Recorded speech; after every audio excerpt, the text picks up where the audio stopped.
Hi hello నమస్తే welcome to our channel ఆశల హరివిల్లు. ఇంకా ఎవరైనా నా ఛానల్ సబ్స్క్రైబ్ చేయకపోతే వెంటనే సబ్స్క్రైబ్ చేసేయండి. పక్కనే ఉన్న బెల్ ఐకాన్ ప్రెస్ చేయడం మాత్రం మర్చిపోకండి.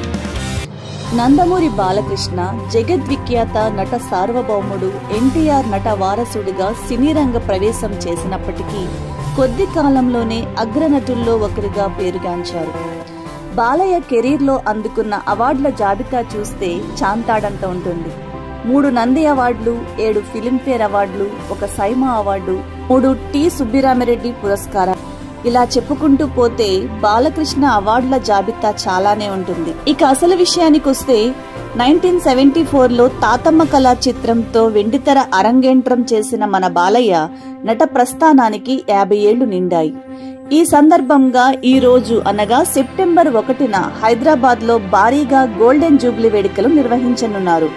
మరి ఈ కార్యక్రమంలో పాల్గొనవలసిందిగా నిర్వాహకులు టాలీవుడ్ మెగాస్టార్ చిరంజీవిని ఆహ్వానించారు.